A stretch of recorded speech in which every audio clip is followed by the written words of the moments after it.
اسم ربك الأعلى الذي خلق فسوى. அஸ்ஸலாமு அலைக்கும் வரஹ்மத்துல்லாஹி வபரகாத்துஹு. அன்பிற்குரிய சகோதர சகோதரிகளே, உங்கள் அனைவர் மீதும் எல்லாம் வல்ல ஏக இறைவனின் சாந்தியும் சமாதானமும் நிலவட்டுமாக. புனிதமிக்க ரமலான் மாதத்திலே நோன்பாளிகள் அறிந்து கொள்ள வேண்டிய சட்டதிட்டங்களை நேற்றைய தினம் நாம் பார்த்தோம். இன்றைய தினம் இந்த நோன்பு எதற்காக நமக்கு கடமையாக்கப்பட்டிருக்கிறது, நோன்பு நோற்பதற்காக இறைவன் நமக்கு தேர்வு செய்து தந்திருக்கிற இந்த ரமலான் மாதத்தினுடைய சிறப்புகள் என்ன என்பன போன்ற விஷயங்களை இன்றைய தினம் நாம் அறிந்து கொள்வோம். ரமலான் மாதத்திலே அல்லாஹு ரப்புல் ஆலமீன் இந்த நோன்பை கடமையாக்கியதை பற்றி தன்னுடைய திருமறை குர்ஆனிலே பின்வருமாறு சுட்டிக்காட்டுகிறான். ஷஹ்ரு ரமலான் அல்லதி உன்சில பிஹில் குர்ஆன். இந்த ரமலான் மாதத்தில் தான் குர்ஆன் அருளப்பட்டது. ஹுதல் லின்னாஸ், அந்த குர்ஆன் மனித சமுதாயத்திற்கு நேர்வழி காட்டக்கூடியதாகவும், ஒ பையினாத்தின் மினல் ஹுதா வல் ஃபுர்கான், அந்த நேர்வழியை தெளிவாக காட்டக்கூடியதாகவும், சத்தியத்தையும் அசத்தியத்தையும் வேறுபடுத்தி காட்டக்கூடியதாகவும் அமைந்திருக்கிறது. அந்த குர்ஆன் ரமலான் மாதத்தில் தான் அருளப்பட்டது. எனவே ஃபமன் ஷஹித மின்கும் ஷஹ்ர ஃபல்யஸும்ஹு, உங்களில் யார் அந்த மாதத்தை அடைகிறாரோ அவர் அந்த மாதத்திலே நோன்பு நோற்கட்டும் என்று அல்லாஹ் சொல்கிறான். அப்ப ரமலான் மாசத்துக்கு ஒரு சிறப்பு இருப்பதாக அல்லாஹ் சொல்லும் பொழுது என்ன காரணத்தை சொல்கிறான்? இந்த மாதத்தில் தான் குர்ஆன் அருளப்பட்டது, அதுதான் சிறப்பு காரணம்.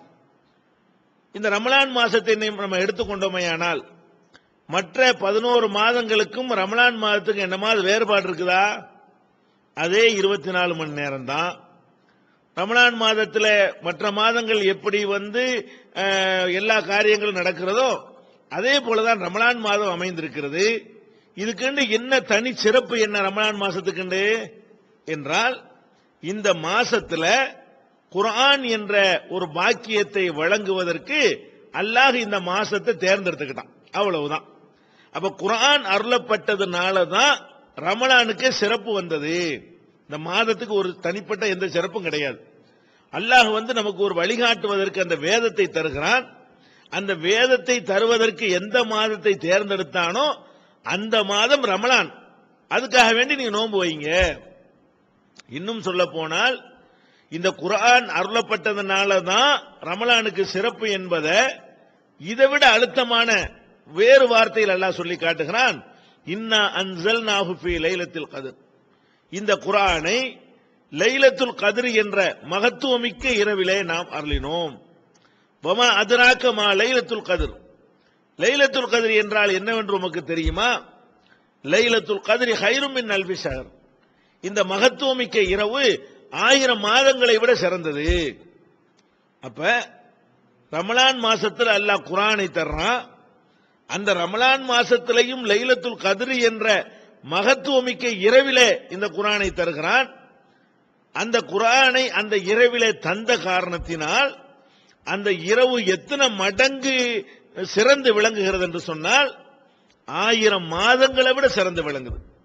1000 நாட்களை விட அல்ல, 1000 மாதங்கள்னா 30,000 நாட்கள்.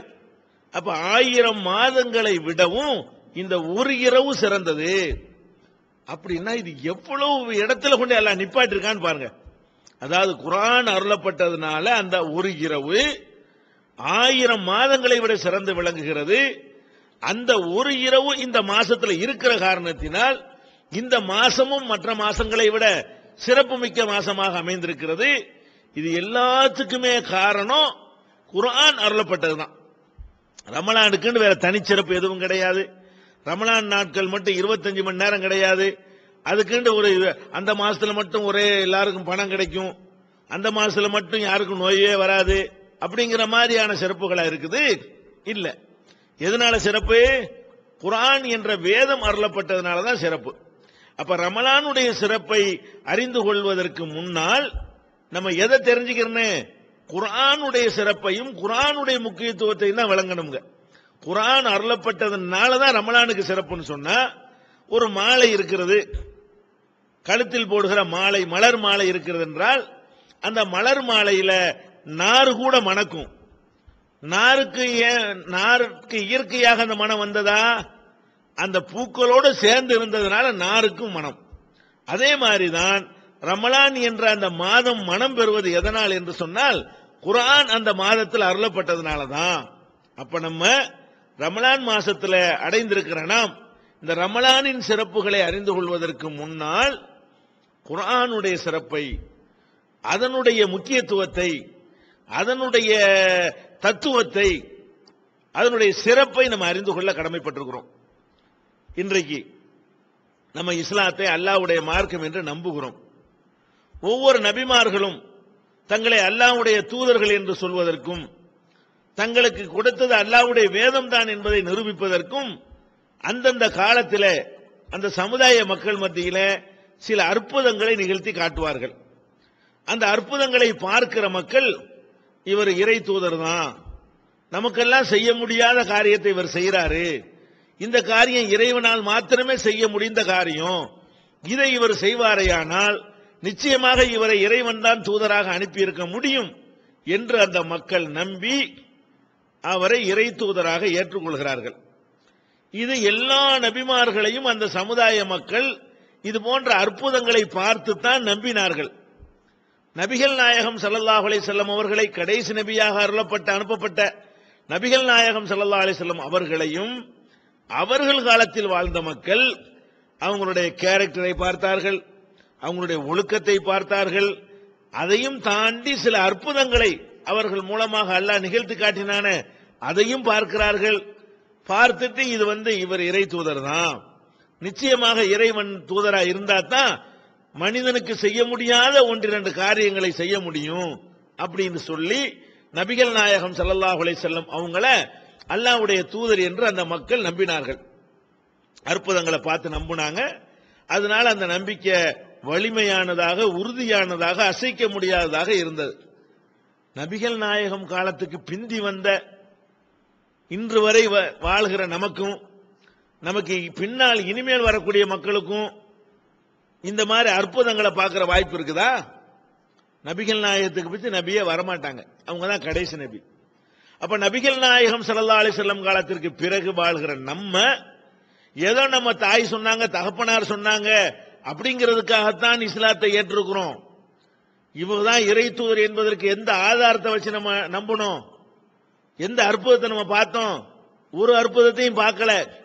அப்ப முந்தைய சமுதாயத்துக்கு மட்டும் அற்புதத்தை காட்டி உறுதியான நம்பிக்கை ஏற்படுத்தி இறைவன் நமக்கு மட்டும் அந்த அற்புதத்தை காட்டாம விட்டுட்டானே அப்படின்னு நம்ம விரக்தி அடைகிறோம் என்று சொன்னால், அந்த விரக்தியை போக்குவதற்குரிய பெரிய அற்புதம் தான் திருமறை குர்ஆன். நபிகள் நாயகம் ஸல்லல்லாஹு அலைஹி வஸல்லம் சொன்னார்கள், ஒவ்வொரு இறை தூதர்களுக்கும் அல்லாஹ் அற்புதத்தை வழங்கினான். எனக்கு அல்லாஹ் கொடுத்த பெரிய அற்புதம் எதுவென்றால் திருமறை குர்ஆன் தான். அப்ப குர்ஆன் தான் எனக்கு கொடுத்த அற்புதம்ங்கறாங்க ரசூல் ஸல்லல்லாஹு அலைஹி வஸல்லம். குர்ஆன் அற்புதமா? அது எப்படி ஒரு புத்தகம் எப்படி அற்புதமா இருக்க முடியும்? அற்புதம்னா மணல கைராத்திரிச்சா அற்புதம்னு சொல்லலாம், அந்த இடத்துல மிதந்தா அற்புதம்னு சொல்லலாம், தண்ணிக்கு மேல நடந்தா அற்புதம்னு சொல்லலாம், ஆட்ட கழுதையாக்குனா அற்புதம்னு சொல்லலாம், செத்தவனை உசுராக்குனா அற்புதம்னு சொல்லலாம், உயிரற்ற பொருள்களுக்கு உயிரை கொடுத்தா அற்புதம்னு சொல்லலாம். இது புத்தகத்தை காட்டிய அற்புதம்னா என்று நம்ம தோன்றலாம். திருமறை குர்ஆன் எப்படி எல்லாம் அற்புதமா இருக்கிறது? அந்த குர்ஆனை நம்ம ஆய்வு செஞ்சோம்னு சொன்னா, அதை ஒழுங்கான முறையில் கவனித்தோம் என்று சொன்னால், இறை தூதர்கள் அனுப்பப்பட்ட காலத்தில் வாழ்ந்த மக்கள் எப்படி அற்புதங்களை பார்த்து இவர் இறை தூதர் தான் என்று நம்பினார்களோ அதே மாதிரி அல்ல, அதை விட அதிகமாக உறுதியாக இது இறை வேதம் என்று நம்ம நம்ப முடியும். இது இறை வேதம் என்று நம்பிவிட்டோமேயானால், யார் இதை கொண்டு வந்து தந்தார் அவர் தூதர் நம்பிடுவோம்ல. இது செய்தி, இந்த செய்தி இறைவனுடைய செய்தி என்றால் இறை செய்தியை கொண்டு வந்தவர் யாராயிருப்பார்? இறைவனுடைய தூதராகத்தான் இருப்பார். அப்படி ஒரு பேர் அற்புதமாக திருமறை குர்ஆனை அல்லாஹ் நமக்கு தந்திருக்கிறான். அப்ப இந்த குர்ஆன் அருளப்பட்டதுனால ரமலானுக்கு சிறப்புங்கிறமே ஏன் விளங்குதா உங்களுக்கு? இன்னைக்கு நம்ம எதை அப்பன் சொன்னா பாட்டன் சொன்னாங்கன்னு நம்ம நம்பிக்கிட்டு இருக்கிறோம். இந்த நம்பிக்கையிலிருந்து விடுபட்டு நாமளே விளங்கி நாமளே புரிந்து இது நிச்சயமாக இறை மார்க்கம்தான், இது யாரும் மனிதன் உண்டாக்குனது அல்ல என்று நம்ம விளங்க நினைத்தால், ஆசைப்பட்டால், அதற்குரிய பேரற்புதமாக நம்ம கையில தவழுகின்ற திருமறை குர்ஆன் அமைந்திருக்கிறது. எப்படி எல்லாம் அற்புதமா இருக்கிறது? பல வகையில் இது அற்புதமாக இருக்கிறது.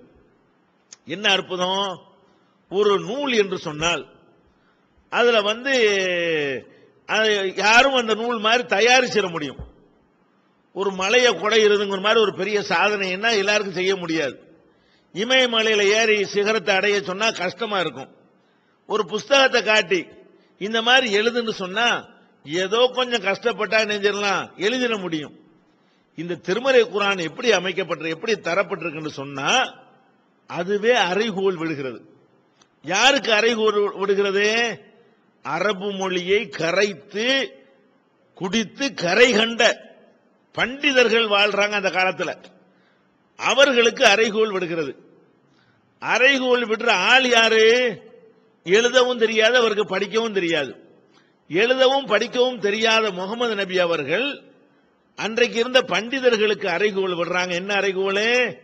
இன் குன்தும் ஃபீ ரைபின் மிம்மா நஸ்ஸல்னா அலா அப்தினா, நமது அடியாருக்கு நாம் அருளியதிலே உங்களுக்கு சந்தேகம் இருந்தால் ஃபஅத்து பி சூரத்தின் மின் மிஸ்லிஹி, இது மாதிரி ஒரு சூறாவை ஒரு அத்தியாயத்தை கொண்டு வாங்க. வதுஉ ஷுஹதாஅக்கும் மின் தூனில்லாஹ், அல்லாஹ்வை தவிர மற்ற உங்களுடைய எல்லா கூட்டாளிகளையும் நீங்க சேர்த்துக்கிறீங்க. எல்லாரும் ஒட்டுமொத்தமா உங்க சபையை கூட்டி இது மாதிரி ஒண்ணு கொண்டு வாங்க. இப்படி ஒரு அறைகோல் விட இயலுமா? அன்றைக்கு நபிகள் நாயகம் ஸல்லல்லாஹு அலைஹி வஸல்லம் அவர்களை எப்படியாவது இறை தூதர் இல்லேன்னு ஆக்கி இந்த மார்க்கத்தை ஒழிச்சிடணும் என்பதில் வெறி பிடித்தவர்கள் அலைந்தார்கள். ஏன்? இவர் கொண்டு வந்த மார்க்கத்தினால் அவங்களுடைய ஆதிக்கம் தகர்ந்தது. அவங்களுக்கு ஊழல் பண்ண முடியல. மனுஷன் அடக்கி அடிமைப்படுத்தி வச்சிருந்தாங்களே, அதுக்கு சாவுமணி அடிக்கப்பட்டது. அப்ப எல்லா வகையான இழப்புகளும் அவர்களுக்கு முகமது நபி அவர்களால் ஏற்பட்டது. அப்ப அவங்களுக்கு ஒரே இலக்கு என்னவா இருந்துச்சு? எப்படியாவது இவரை காலி பண்ணிடணும், இவரை பொய்யராக்கிறணும். ஈஸியான வேலை. என்ன வேலை? ஒரே ஒரு அத்தியாயத்தை தான் கொண்டு வர சொல்றாரு. இது மாதிரி நம்ம ஒரு அத்தியாயத்தை கொண்டு வந்துட்டோம்னு சொன்னா, இந்த கொண்டு வந்து இப்ப என்ன சொல்ற அப்படின்னு கேட்கலாம். அப்ப மக்கள் மத்தியில் இதை வச்சோம்னு சொன்னா, முகமது கொண்டு வந்த மாதிரி நாங்களும் கொண்டு வந்துட்டோம் அப்படின்னு சொல்லும் பொழுது இஸ்லாமிய வளர்ச்சி தடுக்கப்பட்டிருக்கும். இந்த அறைகூவலை அந்த பண்டிதர்களும் ஏற்க முடியல, இன்னைக்கு வரைக்கும் எந்த பண்டிதர்களும் ஏற்க முடியல. அப்ப இந்த குர்ஆன் எப்படி இருக்குன்னு சொன்னா, ஒரு எழுத்து தான், ஒரு வார்த்தை தான், இது மாதிரி இயற்ற முடியாது என்கிற அளவில் இது அமையப்பட்டிருக்கிறது. இது அற்புதமா எப்படி இருக்குங்கிற அந்த மொழியை அறிந்தவர்களுக்கு தான் புரியும். இந்த குர்ஆன் எப்படி அற்புதம்னா அதனுடைய மொழி நடையினால்தான் அற்புதமா திகழ்கிறது. அந்த மொழியை அறிந்த பண்டிதர்களுக்கு தான் இதை சரியான முறையில் புரிந்து கொள்ள முடியும். இருந்தாலும் மொழி அறியாதவர்களும் இது அற்புதம் என்று வேற ஒரு ஆய்வு கண்ணோட்டத்தில் வைத்து நம்ம புரிந்து கொள்ள முடியும். என்ன ஆய்வு கண்ணோட்டம் சொன்னா, இந்த திருமறை குர்ஆன் உயர்ந்த இலக்கிய தரத்தில் இருக்கிறது. உயர்ந்த இலக்கிய தரத்தில் இருக்கிறது தான் சவால் விட முடியும். கொச்சையாக சாதாரண பேச்சு நடையில இருந்தால் அதுக்கெல்லாம் சவால் விட முடியாது. உயர்ந்த இலக்கிய தரத்தில் இருக்கக்கூடிய எந்த ஒரு நூலுமே சாதாரண மக்களுக்கு புரிகிற மாதிரி எழுதவே முடியாதுங்க. நீங்கள் உங்கள் தமிழ் மொழியில் எடுத்துக்கொள்ளுங்கள். உயர்ந்த இலக்கியம் எதையெல்லாம் சொல்கிறீர்களோ அதை எவ்வளவு மேல் நிலையில கொண்டு வைக்கிறீங்களோ அந்த அளவுக்கு மக்களிடமிருந்து அது அந்நியப்பட்டு போயிடும். திருக்குறள் எல்லாருக்கும் வழங்குமா? கம்பராமாயணம் எல்லாத்துக்கும் இலக்கியம் தான், உயர்ந்த இலக்கியம் தான். கம்பராமாயணத்தை எல்லாத்துக்கும் வழங்குமா? விளங்காது. ஏன் விளங்காது? அது விளங்கக்கூடாதுங்கிறதுக்கு பண்டிதர்கள் தங்கள் திறமையை காட்டுவதற்கு எழுதுறாங்க. அதனால எல்லாருக்கும் விளங்காம இருந்தா தான் ஆஹா இப்படி எழுதியிருக்கிறார்கள் என்று பிரமிக்க முடியும். திருமறை குர்ஆனை பொறுத்த வரைக்கும் உயர்ந்த இலக்கியமாகவும் இருக்கிறது, அது அனைவருக்கும் புரியவும் செய்கிறது. எழுத படிக்க தெரியாத மக்களுக்கும் புரிந்தது.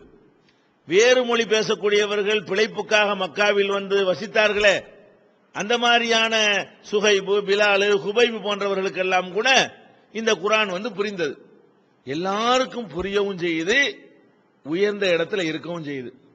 இப்படி சிந்திச்சு பார்த்தா இது எழுத படிக்க தெரியாத முகமதுடைய வார்த்தை இல்ல. அவர் வார்த்தை இல்லைன்னா அவரை படைச்சவனுடைய வார்த்தைன்னு நமக்கு ப்ரூஃப் போயிடும். அது மாத்திரம் இல்லாம இது 23 ஆண்டு காலத்தினுடைய ஒரு செய்தியுடைய தொகுப்பு. இது 23 வருஷம் பேசின பேச்சுக்கள் யாருடைய பேச்சு நீங்கள் எடுத்து பார்த்தாலும் அதுல முரண்பாடுகள் இருக்கும், அதுல மாத்தி பேசின விஷயங்கள் இருக்கும், அதுல குழப்பங்கள் இருக்கும். இதுல 23 ஆண்டு கால பேச்சை தொகுத்து பார்த்தீங்கன்னு சொன்னா இதுல முரண்பாடே இல்லை. அதை கூட அல்லாஹ் வந்து ஒரு சிறப்பா சொல்லி காட்டுறான். லவ் கான மின் இந்தி கைரில்லாஹி லவஜது ஃபீஹி இக்திலாஃபன் கஸீரா. இது அல்லாஹ்வை தவிர வேறு யாரிடம் இருந்தாவது வந்திருக்குமேயானால் இதுல அநேக முரண்பாடுகளை பார்த்திருப்பார்கள். முரண்பாடு இல்லாம இருக்கிறது. இது இந்த வகையில அது அற்புதமாக திகழ்கிறது. அது மாத்திரம் இல்லாம எந்த ஒரு நூலை நீங்கள் எடுத்துக்கொண்டாலும், எவ்வளவு பெரிய பண்டிதர்கள் மேதைகள் எல்லாம் சேர்ந்து உருவாக்கிய நூலை எடுத்துக்கொண்டாலும் அவர்களுடைய நூல் எப்படி அமைக்கப்பட்டிருக்கும் என்றால், அவங்க காலத்தில் எந்த மாதிரியான அறிவு இருந்ததோ அதை ஒட்டிதான் அந்த நூல்கள் இருக்கும். அவங்க காலத்தில் உள்ள அறிவைத்தான் அவர்களால் பெற்றுக்கொள்ள முடியும். ஒரு 500 வருஷத்துக்கு பிந்தி என்னவெல்லாம் வருங்கிறதெல்லாம் கணித்து அதுக்கு ஏற்றவாறு 500 வருஷத்துக்கு முந்தி நூல் எழுதவே முடியாது. இப்ப எவ்வளவோ அழகான சீர்திருத்த கருத்துக்களை எல்லாம் திருவள்ளுவர் சொன்னார். அவர் சொல்லும் பொழுதே பாருங்க, சில விஷயங்களை தத்துவங்களை வேண்டாம் சொல்லிட்டு போயிடலாம். சில விஷயங்களை அவர் சொல்றாரு, அந்த காலத்து அறிவுக்கு ஏற்றவாறு தான் அவரால் சொல்ல முடிகிறது. என்ன சொல்றாரு? ஒரு சந்திரன்ல கிரகணம் ஏற்படுது. ஏன் ஏற்படுது? அவர் வாழ்ந்த காலத்தில் உள்ள பாட்டிமார்கள் ஒரு கதை சொல்லிட்டு இருந்தாங்க. சந்திரன்ல ஒரு பாம்பு இருக்கிறது, அந்த பாம்பு வந்து சந்திரனை வந்து முழுங்கிரும், முழுங்கின கிரகணம் ஏற்படும், முழுங்கிய பிறகு வெளியே வந்து துப்பும், உடனே கிரகணம் விலகும் அப்படின்னு சொல்லி ஒரு ராட்சச பாம்பு இருக்கிற மாதிரியும் அது வந்து சந்திரனை விழுங்குற மாதிரியும் அன்றைக்கு ஒரு கதை சொல்லப்பட்டு வந்தது. இந்த கதையை சொல்லக்கூடியவர்கள் இன்னைக்கும் கூட இருக்கிறார்கள். அப்ப வள்ளுவர் என்ன பண்றாருன்னு கேட்டா, அவர் சொல்றாரு, கண்டது மண்ணும் ஒரு நாள் அலர் மண்ணும் திங்களை பாம்பு கொண்டற்று. அப்ப சந்திரனை பாம்பு விழுங்கியது போல என்று சொல்லி வேற ஒரு விஷயத்துக்கு உதாரணம் காட்டும் பொழுது திங்களை பாம்பு கொண்டற்றுங்கிறார். ஏன் அப்படி சொன்னாரு? அந்த காலத்து அறிவை கொண்டு அப்படித்தான் சொல்ல. நீங்க இருந்தாலும் அப்படித்தான் சொல்லுவீங்க, நான் இருந்தாலும் அப்படித்தான் சொல்லுவேன். அப்ப நபிகள் நாயகம் ஸல்லல்லாஹு அலைஹி வஸல்லம் அவங்க 1400 வருஷத்துக்கு முந்தி உள்ளவங்க. அவங்க காலத்தில் என்ன மாதிரியான சூரியனை பத்தி என்ன அறிவு இருந்ததோ, சந்திரனை பத்தி என்ன அறிவு இருந்ததோ, பூமியை பற்றி என்ன அறிவு இருந்ததோ, மற்ற கோள்களை பற்றி என்ன அறிவு இருந்ததோ, மழையை பற்றி என்ன அறிவு இருந்ததோ, மேகத்தை பற்றி என்ன அறிவு இருந்ததோ, பூமிக்கு அடியில் உள்ள நீரூற்றை பற்றி என்ன அறிவு இருந்ததோ, கடலை பற்றி என்ன அறிவு இருந்ததோ, காற்றை பற்றி என்ன அறிவு இருந்ததோ, அந்த அறிவை வச்சு தானங்க முகமதுக்கு பேச முடியும். 1400 வருஷத்துக்கு முன்னாடி அந்த சமூகத்தில் எந்த மாதிரியான அறிவு இருந்ததோ அந்த அறிவுக்கு தகுந்தவாறு தான் அந்த காலத்தில் வாழ்ந்த எந்த ஒரு பண்டிதருக்கும் பேச முடியும். பெரிய கரை கண்ட விற்பனராக இருந்தால் கூட அவர் காலத்து நம்பிக்கையை தாண்டி என்ன செய்ய முடியாது, பேசவே முடியாது. ஆனால் திருக்குர்ஆனை நீங்கள் எடுத்து பார்த்தீர்களே, ஆனால் 14 நூற்றாண்டுக்கு முன்னாடி ஒரு காட்டுமிராண்டி சமுதாயத்தில் நிலவிய நம்பிக்கை அது பிரதிபலிக்கிறதா, அல்லது இந்த 20ஆம் நூற்றாண்டுக்கு சவால் விடக்கூடிய விஷயங்களை எல்லாம் முன்கூட்டியே சொல்லக்கூடிய வகையில் தரப்பட்டிருக்கிறதா? இது ஒண்ணு பற்றாத அல்லாஹ்வுடைய வேதம்ங்கிறதுக்கு 14 நூற்றாண்டுக்கு முன்னாடி பூமி உருண்டேன்னு எவனா கற்பனை பண்ண முடியுமா? அவன் வாழுகிற நாட்டுக்கு கீழே வேற உலகமே இல்லைன்னு நினைச்சான், அரபு நாட்டுக்கு மேல உலகமே கிடையாதுன்னு நினைச்சான். அப்படி ஒரு காலம். அப்ப அந்த மாதிரியாக வாழ்ந்த ஒரு காலத்துல வந்து பூமி உருண்ட என்று திருமறை குர்ஆன் பல இடங்களில் அழுத்தம் திருத்தமாக சொல்கிறது. உருண்டன்னு மட்டும் சொல்லல, அது சுழல்கிறது. குல்லுன் ஃபீ ஃபலக்கின் யஸ்பஹூன், எல்லா கோள்களும் தங்களுடைய பாதைகளில் நீந்தி கொண்டு இருக்கின்றன, சுற்றி வருகின்றன. கோள் என்று சொல்லுகிறது, சுத்துதுன்னு சொல்லுகிறது, சுழலுது என்று சொல்லுகிறது. அதே மாதிரி வந்து சூரியன் ஓடுகிறது என்று சொல்லுகிறது, சூரியனை தொடர்ந்து மற்றவைகள்லாம் ஓடிக்கொண்டிருக்கின்றன அப்படின்னு சொல்லுகிறது.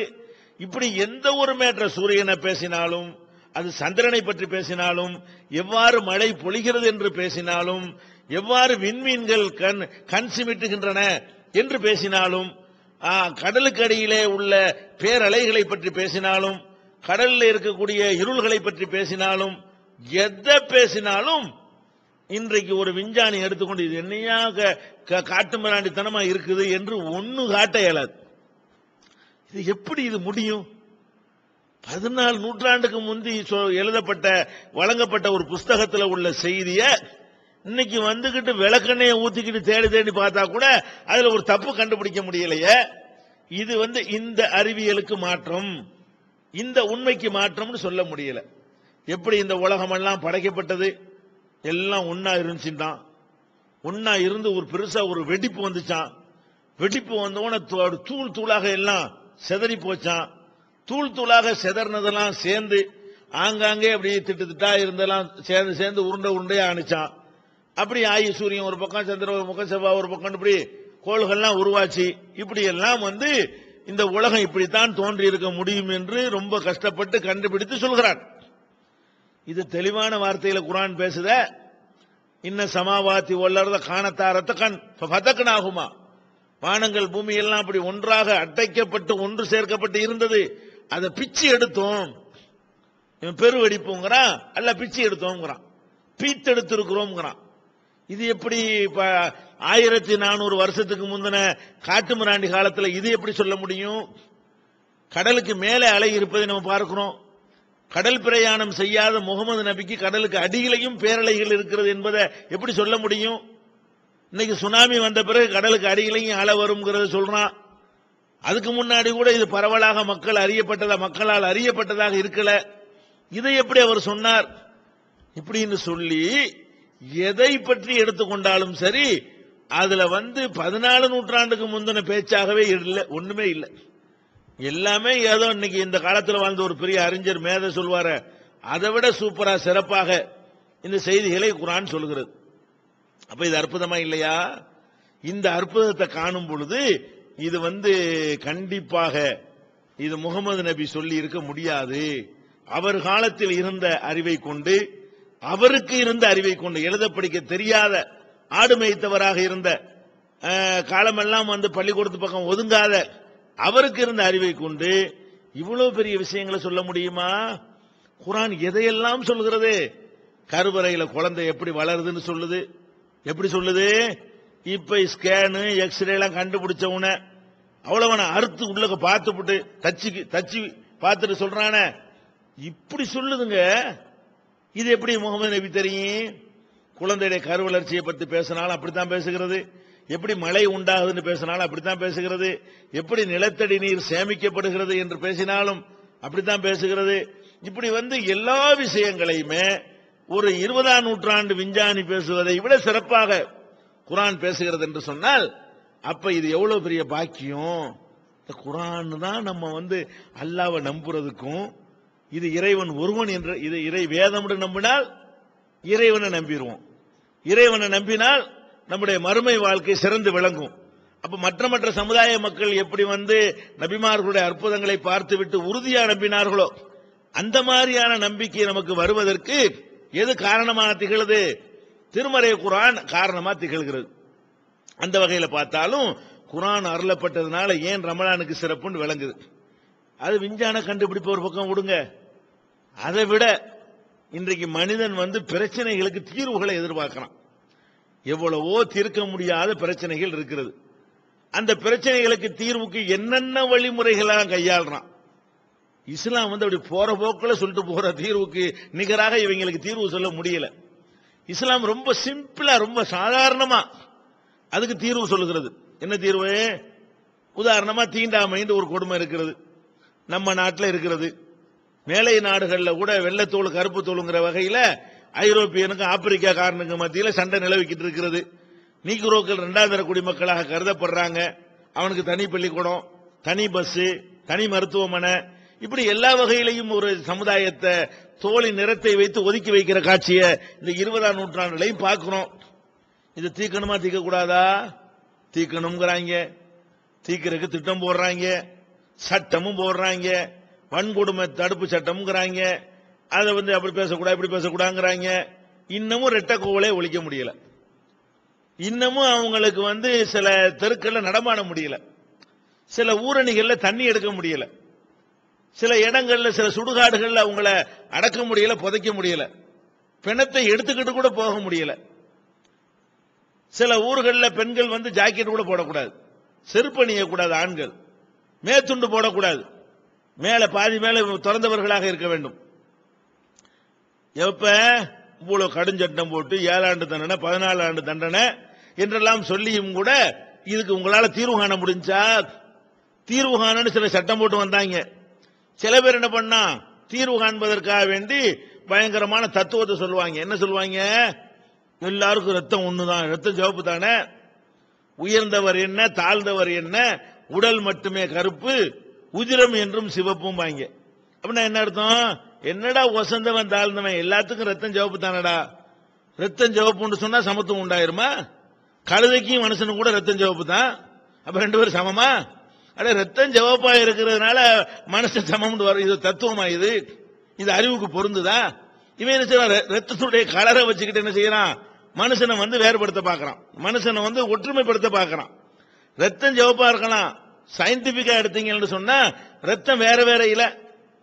ஏ குரூப் இருக்குது, ஓ குரூப் இருக்கிறது, பி நெகட்டிவ் இருக்கிறது, பாசிட்டிவ் இருக்கிறது.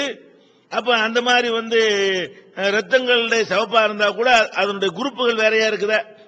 அப்படின்னா மனிதனை பிரிக்கிறதுக்கு தானே ரத்தங்கள் உதவுது. இதா தத்துவம். இஸ்லாம் என்ன பண்ணுது?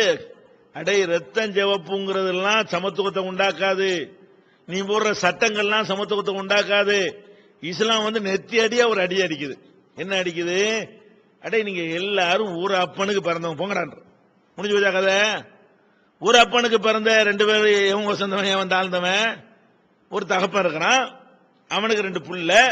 இந்த 2 பிள்ளையில எவன் பிறப்பால் உயர்ந்தவன்? ஒருத்தன் பிறப்பால் உயர்ந்தவன் கிடையாது, அவனுடைய படிப்பால் சாதனையால் வேண்டால் ஒருத்தன் உயர்ந்திருக்கலாம், ஒருத்தன் உயராம இருக்கலாம். பிறப்பால் 2 பேர்ல யார் வசந்தவன்? 2 பேரும் சமம் தான். அந்த அப்பனுக்கு தான் 2 பேரும் பிறக்கிறார்கள். இஸ்லாம் எங்க கொண்டே வைக்குதுன்னு கேட்டா, நீங்க போடுற சட்ட திட்டங்கள்லாம் ஒண்ணுக்கு யூஸே ஆகாது, நாங்க போடுற தத்துவத்தை பாருன்னு சொல்லி, மனிதர்களே இன்னா ஹலக்னாக்கும் மின் ذكر وانثى, உங்களை எல்லாம் ஒரு ஆண் ஒரு பெண்ணிலிருந்து படைத்தோம். அப்ப நம்ம இன்னைக்கு வந்து 600 கோடி மக்கள் இருக்கிறோம்னு சொன்னா, கொஞ்சம் காலத்துக்கு முன்னாடி 500 கோடி இருந்திருப்போம், இன்னும் கொஞ்சம் காலத்துக்கு முன்னாடி 400 இருந்திருப்போம், இன்னும் கொஞ்சம் காலத்துக்கு முன்னாடி 300 கோடி இருந்திருப்போம், இன்னும் கொஞ்சம் காலத்துக்கு முன்னாடி 100 கோடி இருந்திருப்போம், இன்னும் கொஞ்சம் காலத்துக்கு முன்னாடி 10 கோடி இருந்திருப்போம், இன்னும் கொஞ்சம் காலத்துக்கு முன்னாடி 1 கோடி இருந்திருப்போம், இன்னும் கொஞ்சம் முன்னாடி போனீங்கன்னா 1 லட்சம் இருந்திருப்போம், இன்னும் கொஞ்சம் முன்னாடி போயிருந்தா 1000 பேர் இருந்திருப்போம், இன்னும் கொஞ்சம் முன்னாடி போனீங்கன்னா 50 பேர் இருந்திருப்போம், இன்னும் கொஞ்சம் முன்னாடி போன 5 பேர் இருந்திருப்போம், இன்னும் கொஞ்சம் முன்னாடி போன 5 பேரையும் பெத்தெடுத்த 2 பேர் இருந்திருப்பாங்க. அதுக்கு முந்தி ஒண்ணுமில்ல. அப்ப நம்ம என்ன வழங்குறோம்? நீ என்ன மதத்துக்காரனாயிரி, என்ன மொழிக்காரனாயிரி, எந்த தேசத்துக்காரனாயிரி, என்ன மாதிரியான பழக்க வழக்கம் உள்ளவனாயிரி, எல்லாருக்கும் யார் அப்பன்?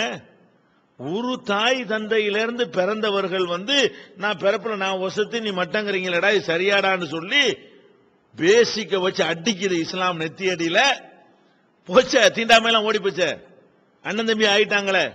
ஓ நம்ம எல்லாரும் ஒரு தகப்பனுக்குத்தான் அனைவரும் பிறந்தோம்ங்கிறத நீங்கள் ஒத்துக்கொள்ளாத வரைக்கும் நீங்கள் என்ன சட்டம் போட்டாலும் உங்களால் தீண்டாமை ஒழிக்க முடியாது. இஸ்லாம் ஒழிச்சு காட்டு. ஜனாதிபதியா இருந்தாலும் அவர் லேட்டா வந்தா கடைசிலாம் நிக்கணும். அப்ப வந்து அந்த மாதிரியான சகோதரத்துவம் ஒரு வரிசையில் நிற்பதாக இருந்தாலும் முதல் வந்தவன் முந்தி, 2வது வந்தவன் 2வது. நீ என்ன குலம் என்ன கோத்திரம் தெரியவே தெரியாது. பள்ளி வாசல்ல போய் நம்ம தொழுகிறோம், எந்த மாதிரி மாத்துகிறது? நமக்கு பக்கத்துல இந்த பக்கம் யார் நின்றா இந்த பக்கம் யார் நின்றா நமக்கு தெரியாது. ஏன் தெரியல? அதை கவனிக்கல, அதை கேர் பண்ணல நம்ம. ஆனால் மற்றவன் கேர் பண்ணுவான். பக்கத்துல போய் நிற்கும் போது நீ என்ன சாதி, நீங்க என்ன சாதி அப்படின்னு என்ன செய்வான்? பேரை கேட்பாங்க நேக்கா, இல்லைன்னா ஊரை கேட்பாங்க. ஊரை கேட்டுட்டு என்ன செய்வான்? கரெக்டா கண்டுபிடிச்சுக்கிறாங்க, இந்த ஜாதியா தான் இருப்பான். அந்த மாதிரி சேரி பேரை சொன்னான்னு வைங்களேன், அதுக்கு தகுந்த மாதிரி அவன்கிட்ட டீல் பண்ணிக்கிறது. இதுக்கெல்லாம் இங்க இடம் இருக்குதா? அப்ப தீர்க்க முடியாத ஒரு தீண்டாமை பிரச்சனை எடுத்துக்கொண்டாலும் எவ்வளவு அற்புதமா தீர்த்து நடைமுறையில காட்டுத. இன்றைக்கு மதங்களின் பெயரால் வந்து எவ்வளவு பெரிய மௌட்டிகம் மூட நம்பிக்கை நிலவுகிறது. என்ன பண்றான்? பெரிய படிச்சவங்கிறான், பாரட்லா படிச்சேங்கிறான், பெரிய கம்ப்யூட்டர் சயின்ஸ் படிச்சவங்கிறான், அமெரிக்காவில் 2 லட்சம் ரூபாய் சம்பளம்ங்கிறான், நான் அணு ஆயுதத்தை நான் தான் கண்டுபிடிச்சேங்கிறான்.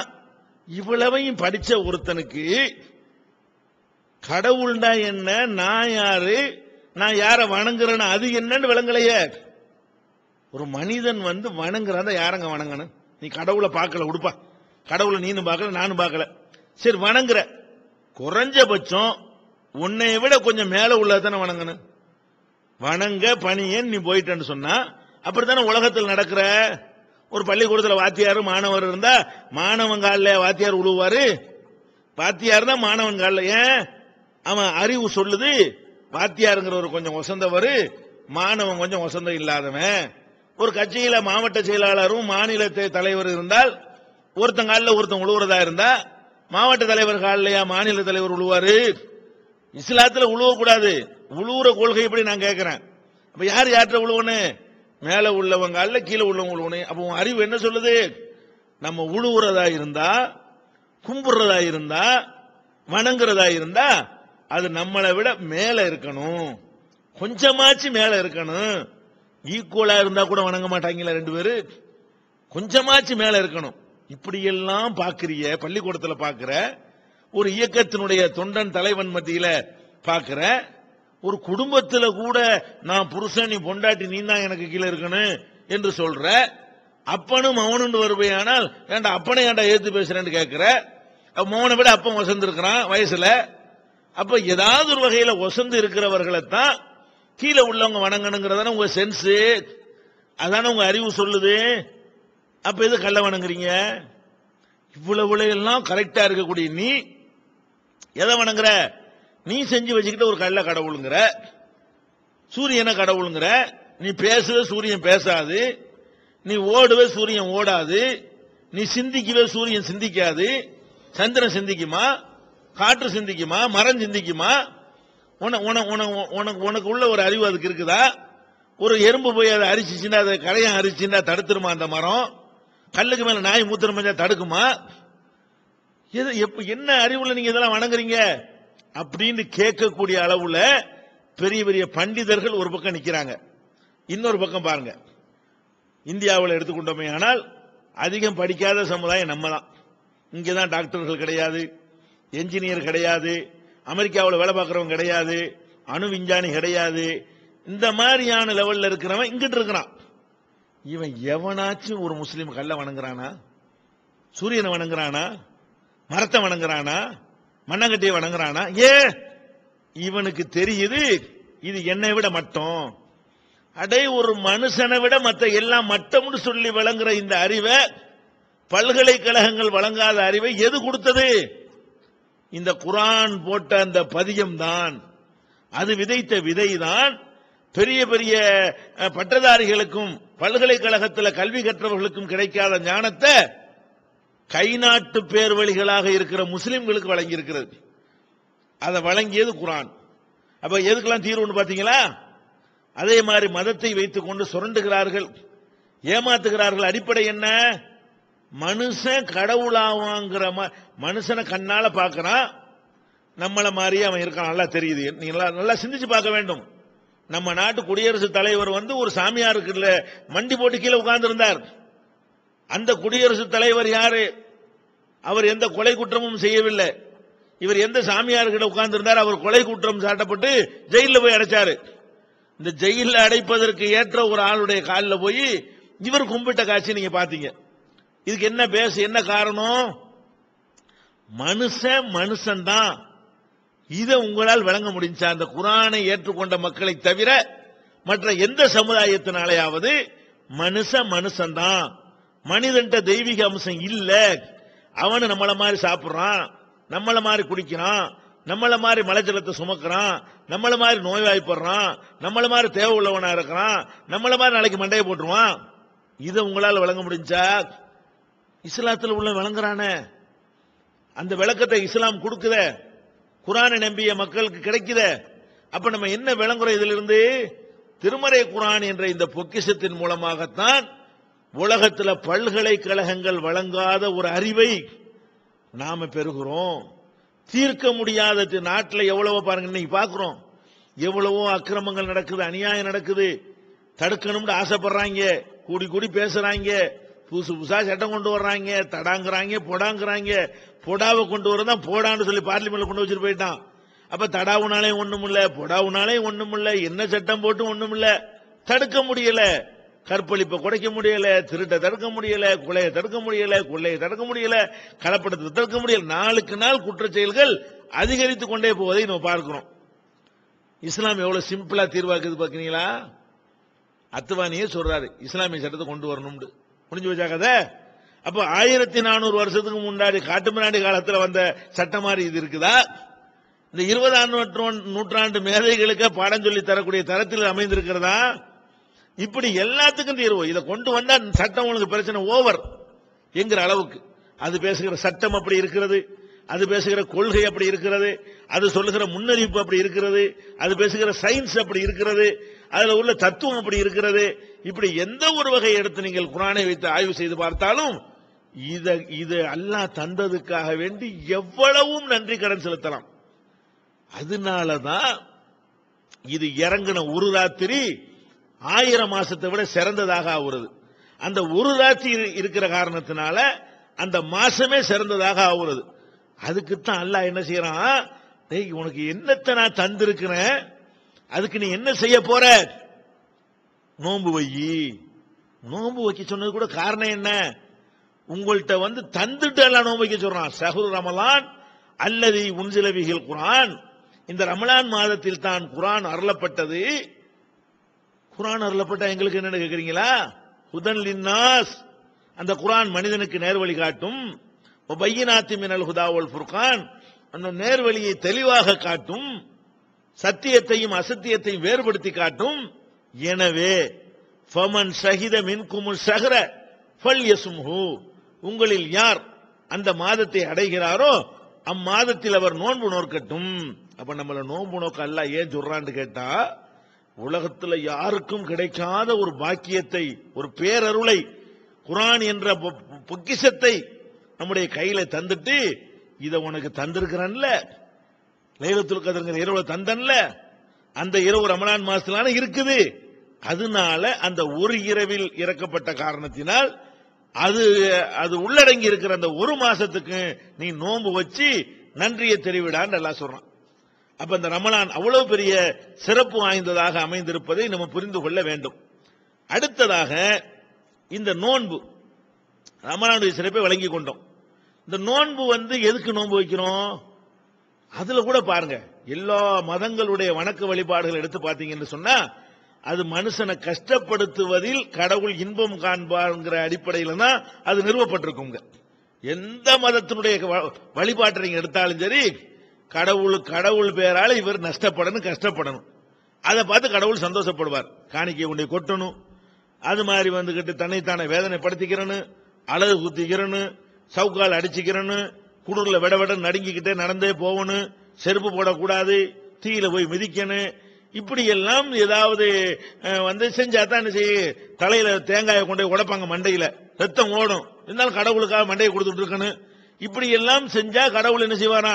சந்தேகப்படுவார், சந்தோஷப்படுவார் என்கிற அடிப்படையில் தான் நிறுவப்பட்டிருக்கிறது.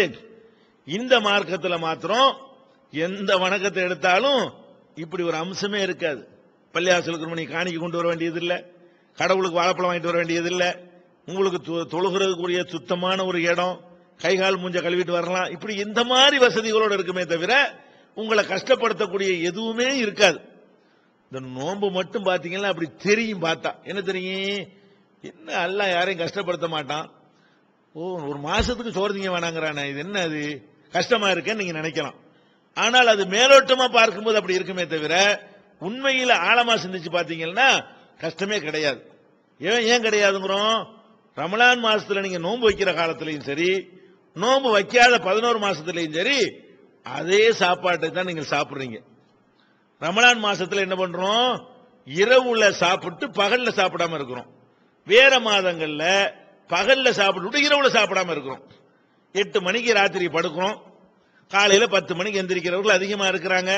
இந்த 8ல இருந்து 10க்குள்ள என்ன சாப்பிட்டோம்? தூங்கிக்கிட்டே இருந்தோம். 3 வேளை சாப்பாடு டைம், அது அவ்வளவு டைம் அதுல அடங்கி இருக்கிறது. இருந்தாலும் நம்ம தூங்கிக்கிட்டே இருந்தோம். காலைல எந்திரிச்சு சாப்பிடுறோம். அப்ப 8ல இருந்து 10 வரைக்கும் 14 மணி நேரம் இருக்குதே, 8ல இருந்து 8 வரைக்கும் 12 மணி நேரம் இருக்குதே, 8ல இருந்து 6 வரைக்கும் 10 மணி நேரம் இருக்குதே.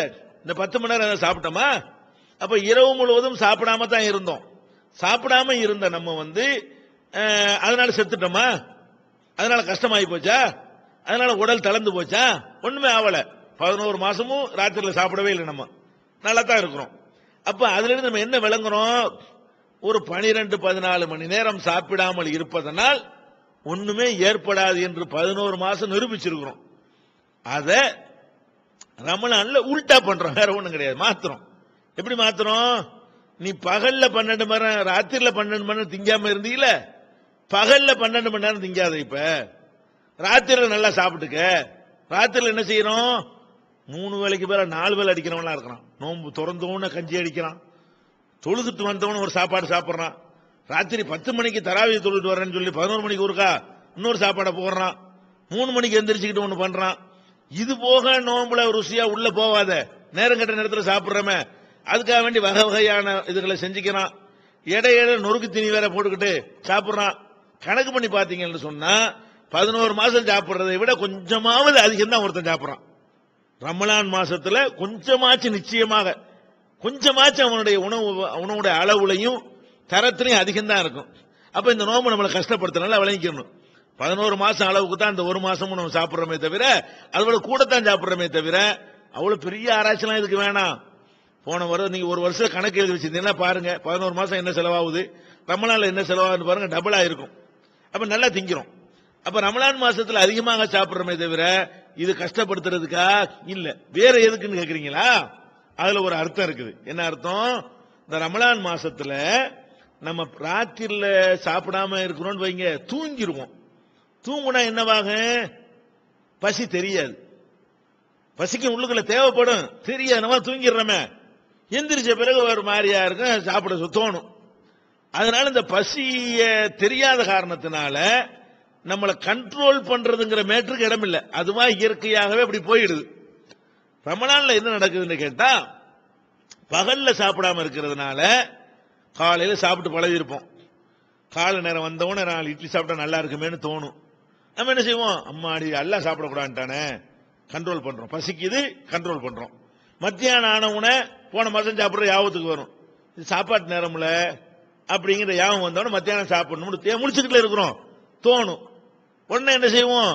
இல்லையா, எல்லாம் சாப்பிடக்கூடாதுட்டானே, எப்படி சாப்பிடுறது? அதை கண்ட்ரோல் பண்ணிக்கிறோம். அப்ப அந்த 2 வேளை உணவையும் நம்ம முடிச்சுக்கிட்டு இருக்கிற காரணத்தினால, ஏற்கனவே சாப்பிட்டு பழகிய காரணத்தினால நம்ம உடம்பு கேட்குது, கேட்கறத நம்ம விளங்குறோம்.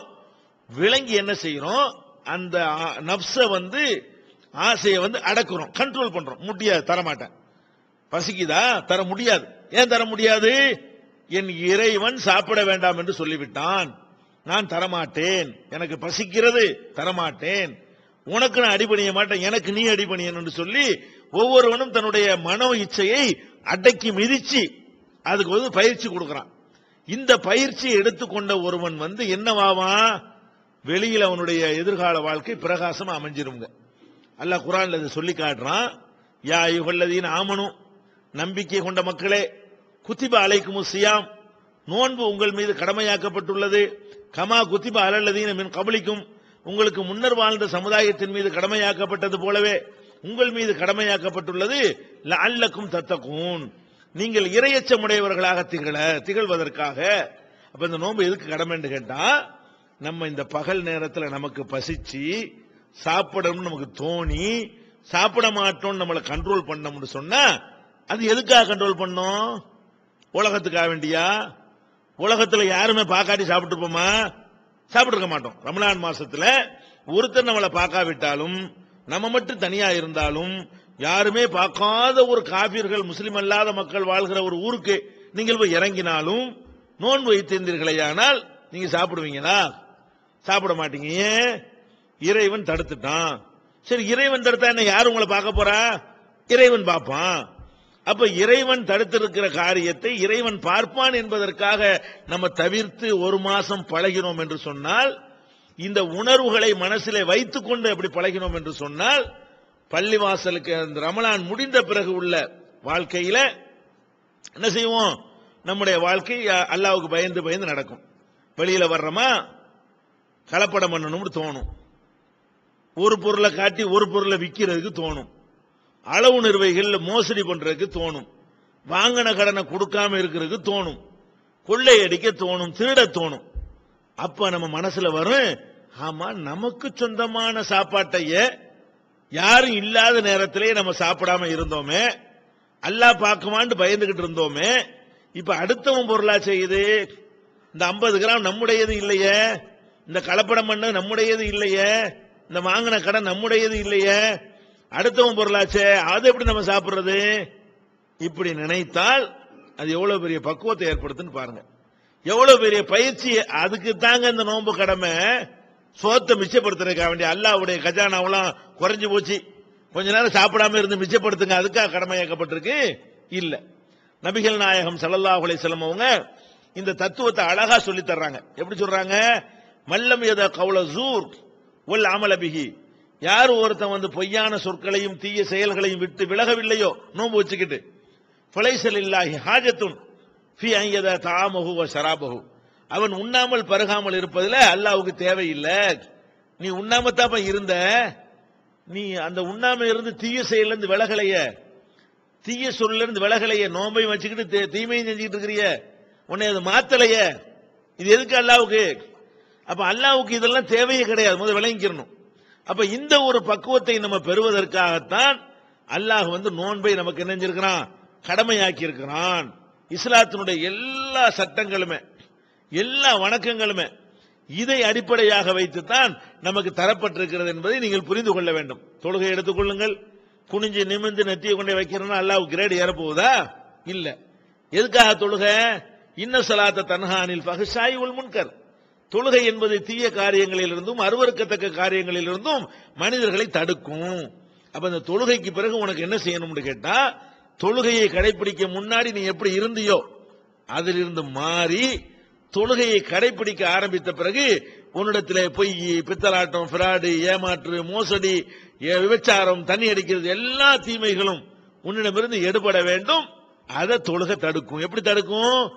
நம்ம தொழுகிறோம், தனியா தொழுகிறோம், தொழுகும் போது ஓத வேண்டிய விஷயங்கள் இருக்கிறது, ஓதாம வாய அசைக்கிறோம். யாருக்கா தெரியுமா? தெரியாது. ஆனா எப்பவாவது வாய அசைச்சு சும்மா நின்றுப்போமா? நம்ம நிக்க மாட்டோம். ஏன்? என்ன ஓதணுமோ கரெக்டா ஓதுவோம். ஏன் அப்படி ஓதணும்? யாருக்கு தெரிய போகுது? அவனுக்கு தெரியும், யாருக்கும் தெரியாது, ஒரே ஒருத்தனுக்கு தெரியும். அப்ப அவனுக்கு தெரியுமே என்பதற்காக வேண்டி நீங்கள் அந்த நோன்பு காலங்கள் தொழுகையில் இருக்கும் பொழுது எல்லாத்தையும் முறையாக செய்தீர்களேயானால், தொழுது கொண்டிருக்கும் போது காற்று பிரிந்து விட்டது என்றால் நீங்க அப்படி நின்றுவீங்களா? ஓடி போய் ஒழு சென்று வர்றீங்க. யாருக்கு தெரிய போகுது? அவனுக்கு தெரியும். இப்படி பயிற்சி எடுத்தால் அது தீமைகளை தடுக்குமா தடுக்காதா? நிச்சயமாக தடுக்கும். அப்ப இஸ்லாத்துல உள்ள தொழுகை, நோன்பு, எந்த ஒரு வணக்கத்தை நீங்கள் எடுத்துக்கொண்டாலும் உங்கள்ட்ட இருந்து அல்லாஹ் ஆதாயம் அடைவதற்கோ, உங்களை கஷ்டப்படுத்துவதற்கோ, உங்களை வேதனைப்படுத்துவதற்கோ இந்த மாதிரியான வணக்கங்களை அல்லாஹ் தரவே இல்லை. நம்மளை நல்லவன் ஆக்குறதுக்காகத்தான் அவ்வளவுமே. இந்த மாதிரி ஒரு பயிற்சியை நம்ம எடுத்துக்கொண்டோம்னு சொன்னா கொஞ்சம் அப்படி கற்பனையை சிந்திச்சு பாருங்க, கற்பனை செஞ்சு பாருங்க. எப்படி நம்ம எல்லாருமே, எல்லா மனிதனுமே நோன்பு நோற்று எல்லா மனிதனுமே இந்த பயிற்சி எடுத்துறான். இந்த பயிற்சி நம்மை அல்லாஹ் பார்த்துக்கிட்டு இருக்கிறான். எப்படி நம்ம வீட்டில் தனியா இருக்கும் பொழுது, பசிக்கும் பொழுது, சாப்பாடு வீட்டில் இருக்கும் பொழுது சாப்பிடாமல் இருந்தோமோ, அல்லாஹ் பார்ப்பான் என்று இருந்தோமோ, அந்த அல்லாஹ் வெளியே என்னை பார்க்கிறான். கல்யாணம் பண்ண போறோமா, பெண் வீட்டார் டவுரி வாங்க போறோமா, அப்ப நமக்கு யாவும் வரணும், இது எப்படி நம்ம டவுரி வாங்குறது? நம்ம ஊருக்கு தண்ணி குடிக்கிறதுக்கு பயந்தோமே, அந்த அல்லாஹ் அதை தடுத்திருக்கிறானே, இது அல்லாஹ் பார்க்க மாட்டானா? ஆடம்பரமா கல்யாணம் பண்ணணும்னு தோணும் பொழுது இது எப்படி ஆடம்பரம் பண்றது? அன்னைக்கு சாப்பிடக்கூடாது நம்ம இருந்தோமே அல்லாஹ் சொன்னதுக்காக வேண்டி, இது எப்படி நம்ம செய்யறது?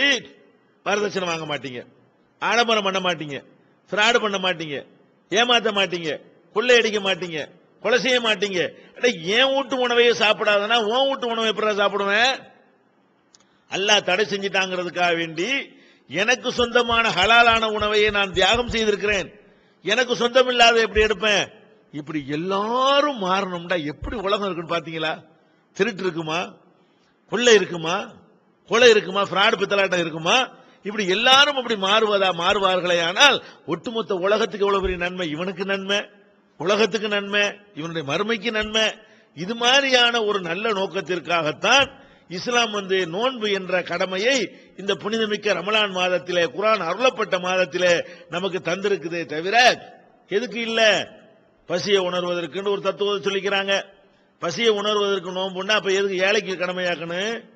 ஏழை தான் எப்ப பார்த்தாலும் பசியை உணர்ந்துகிட்டு இருக்கிறானே.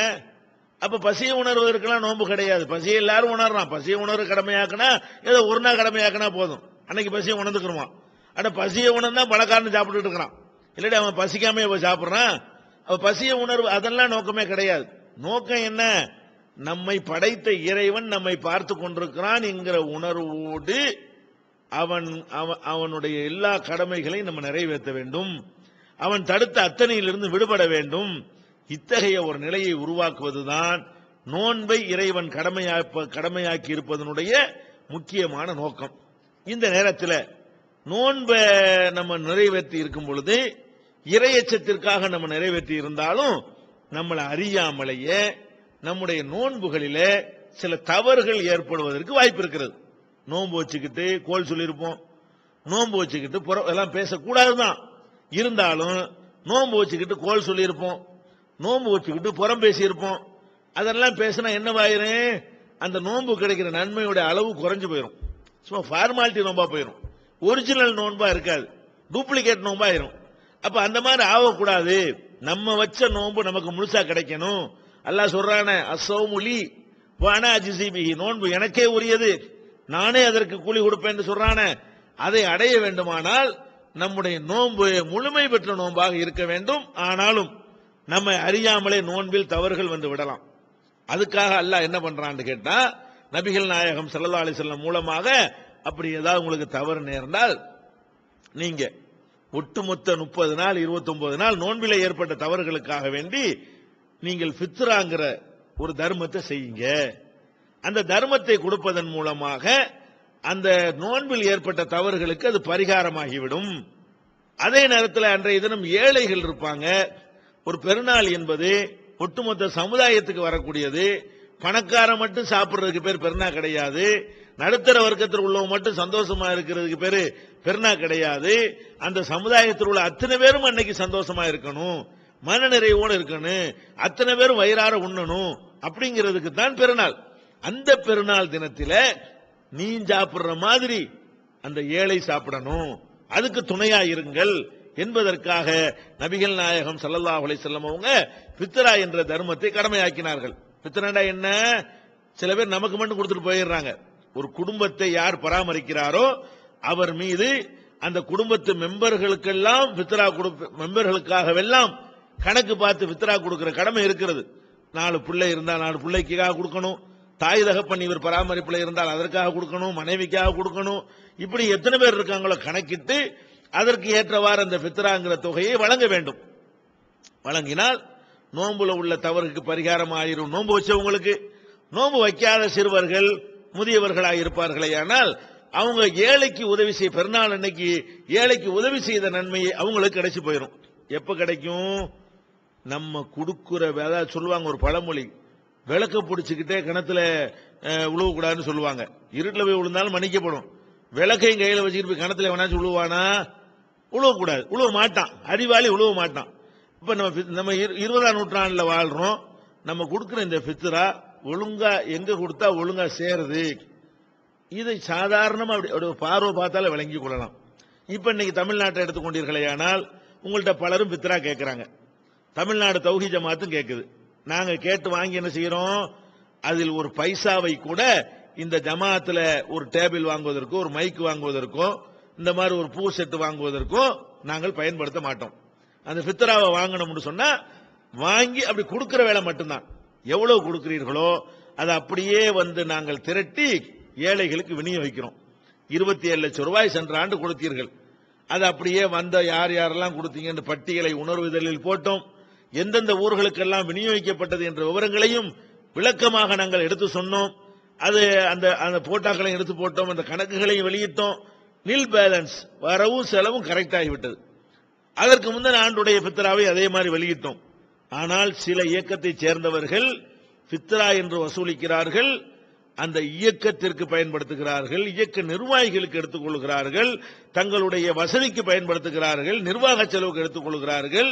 அப்ப ஏழை மக்களுடைய பெருநாளை கொண்டாடுவதற்கு உள்ள ஃபித்ராவை இன்னைக்கு தேதி வரைக்கும் கணக்கு காட்டாமல் சாப்பிடுவதற்கும் சுரண்டுவதற்கும் அரசியல்வாதிகளை விட கேடு கட்டவர்களாக இருக்கிறார்கள் தெரிஞ்சுக்கிட்டு அங்கே கொடுப்பீர்களேயானால் ஏழைகளுடைய வறுமையை விரட்டிய நன்மையும் கிடைக்காது. நோன்புக்கு பிராயச்சித்தம் என்று சொன்னார்களே, அந்த கேரண்டி இழக்க வேண்டிய நிலை ஏற்படும். எனவே இந்த ஃபித்ராவை முறையாக நீங்கள் விநியோகிக்க விரும்பினால் எங்களுடைய கிளை நிர்வாகிகள் அந்தந்த பகுதிகளில் இருக்கிறார்கள். நீங்கள் அவர்கள் கைவசத்திலே ஃபித்ராவை கொடுத்தீர்களேயானால் அது உரிய முறையிலே விநியோகிக்கப்பட்டு அல்லாஹ்வுக்கு பயந்து அதன் கணக்குகள் நம்முடைய உணர்வு வார இதழிலே வெளியிடப்படும் என்பதை தெரிவித்துக் கொண்டு இன்றைய நிகழ்ச்சியை நிறைவு செய்து கொள்வோம். வாஹிரு தாவானா அனில் ஹம்துலில்லாஹி ரப்பில் ஆலமீன். அஸ்ஸலாமு அலைக்கும்.